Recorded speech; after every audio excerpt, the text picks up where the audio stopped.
Hello everyone. I hope आप सभी अच्छे होंगे एंड सबका सही जा रहा होगा क्योंकि एग्ज़ाम्स बहुत ही करीब हैं। तो पिछले लेक्चर में जैसे मैंने आपके साथ प्रॉमिस किया था कि मैं आपके साथ एक ऐसी लाइफ टाइम ट्रिक शेयर करूंगा कि आप through out the life in SDGs को भूल नहीं पाओगे, क्योंकि ये हर एक एग्ज़ाम के लिहाज से अगर देखा जाए तो ये बहुत ही इम्पॉर्टेंट है। उसी ट्रिक को स्टार्ट करेंगे। आई होप आप सभी अटेंटिव रहें क्योंकि दिस इज़ मोस्ट इम्पॉर्टेंट। आपके एग्जाम्स में 2 to 3 क्वेश्चंस इस सेक्शन से पूछे जाते हैं।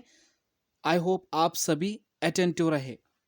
देखिए, कहानी ऐसी है कि एक छोटा बच्चा है, वो बहुत ही गरीब है एंड उसको मोटिवेशन मिलती है बाय जैसे ही वो एसडीजीज को देखता है, उसे कुछ मोटिवेशन मिलती है। मोटिवेशन क्या मिलती है? देखिए, मैंने आपको कहा स्टार्ट कहाँ से करेंगे कि एक बच्चा है, बहुत ही गरीब है, वेरी पुअर है, ठीक है। तो जैसे कि वो पुअर है तो उसके घर में फूड भी नहीं है, no food in the house. उसके बाद जैसे फूड नहीं है तो अक्सर उसके घर में लोग, उसके फैमिली मेम्बर जो है वो बीमार हो जाते हैं। तो no one in the family is well. उसके बाद प्रॉब्लम कहाँ शुरू होती है? कोई फैमिली में वेल नहीं है तो उसके बाद, क्योंकि गरीब है, फूड नहीं है घर में, फैमिली में कोई भी सेहतमंद नहीं है, तो कोई भी स्कूल नहीं जा पाता। उसकी वजह से क्या हुआ है? No one is educated. कोई भी एजुकेटेड फैमिली मेम्बर घर में नहीं है। एजुकेटेड नहीं है तो क्या करते हैं वो लोग? हर सिस्टर वियर्स पर्दा। उसकी जो बहन है वो पर्दे में कहाँ जाती है? While going to fetch water. पानी लाने के लिए वो पर्दे का यूज़ करती हैं, फिर पानी लाती हैं कुएं से।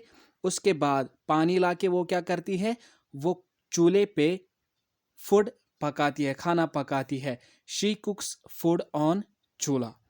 उसके बाद उसने अब ठान ली, उसने क्या किया? उसने उसको मोटिवेशन मिली एसडीजी से एंड उसने क्या किया? उसने अब डिसाइड किया कि वो अब कोई अच्छा सा काम ढूंढेगा।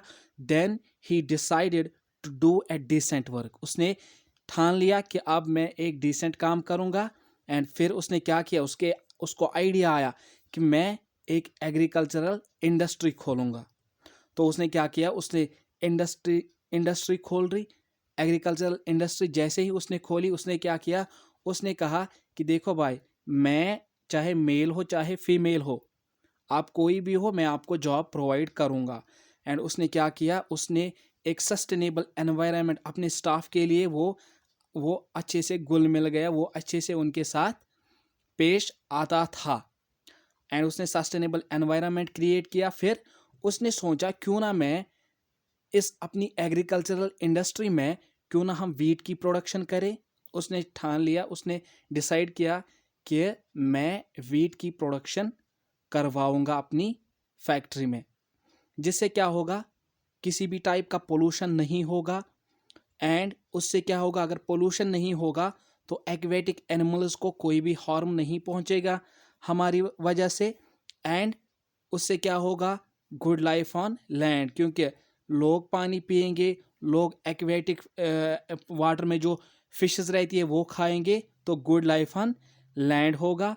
एंड उसके बाद उसने क्या किया? जैसे ही एग्रीकल्चरल इंडस्ट्री खोली, सस्टेनेबल एनवायरनमेंट क्रिएट किया, उसने पैसे पैसे जैसे उसने कमाए तो घर में अमन शांति आने लगी, घर में शांति हुई। एंड उसने फिर क्या किया? उसने सोचा कि अब मैं गरीब लोगों के साथ पार्टनरशिप करके उनको फ़ायदा पहुंचाऊंगा। देखिए, कहानी आप कैसे याद रखेंगे? कहानी आप ऐसे याद रखेंगे कि एक लड़का है, बहुत ही गरीब है, उसके घर में फूड नहीं है, उसके घर में कोई भी फैमिली मेम्बर वेल नहीं है, अच्छे से नहीं है, जैसे वो सेहतमंद नहीं रहते तो कोई भी स्कूल नहीं जा पाता। उसकी वजह से वो अनएजुकेटेड रहते हैं, नो वन इज़ एजुकेटेड। उसके बाद जो उसकी सिस्टर है वो पर्दा यूज़ करती है while going to fetch water, पानी लाने के लिए। एंड उसके बाद पानी ला के वो चूल्हे पे खुराक पकाती है, खाना पकाती है। एंड उसके बाद उसने डिसाइड किया कि वो एक डिसेंट काम करेगा। उसने एक एग्रीकल्चरल इंडस्ट्री सेटअप करी एंड उसने बोला कि कोई भी डिफ्रेंशिएशन नहीं होगा मेल और फीमेल के बीच, मैं दोनों को जॉब प्रोवाइड करूंगा। एंड सस्टेनेबल एनवायरनमेंट उसने क्रिएट किया अपनी इंडस्ट्री में। एंड अपनी इंडस्ट्री में उसने डिसाइड किया कि मैं वीट का प्रोडक्शन करवाऊंगा, हम वीट का प्रोडक्शन करेंगे अपनी एग्रीकल्चरल इंडस्ट्री में। उसके बाद जैसे हम वीट की प्रोडक्शन करेंगे, कोई भी पोल्यूशन वर्क नहीं होगा। पोल्यूशन नहीं होगा तो एक्वेटिक एनिमल्स को नुकसान नहीं पहुंचेगा किसी भी टाइप का। And good life on land होगा, एक्वेटिक एनिमल्स को नुकसान नहीं पहुंचेगा।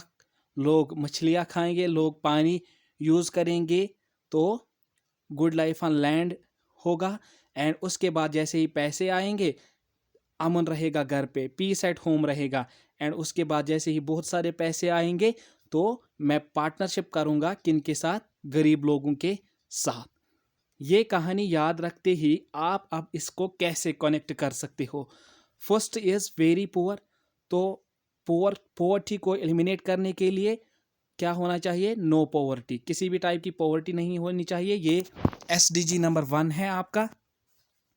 No food in house, no food in house means zero hunger होना चाहिए, ये SDG 2 है।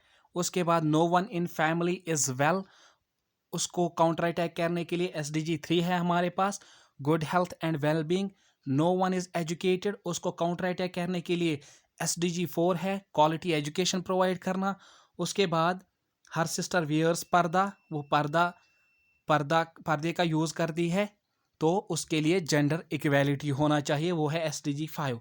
SDG 6 कैसे आप याद रखेंगे, while going to fetch water लाने के लिए, तो उसको काउंटर अटैक करने के लिए हमारे पास है clean water and sanitation. Then she cooks food on chulha, उसको काउंटर अटैक करने के लिए हम प्रोवाइड करेंगे through SDG 7 affordable and clean energy.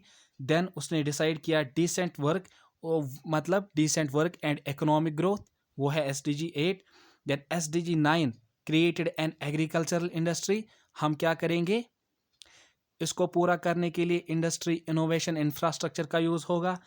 SDG number 10 keeps both male and female at job, उससे क्या होगा, इनइक्वालिटी रिड्यूस हो जाएगी, कम हो जाएगी।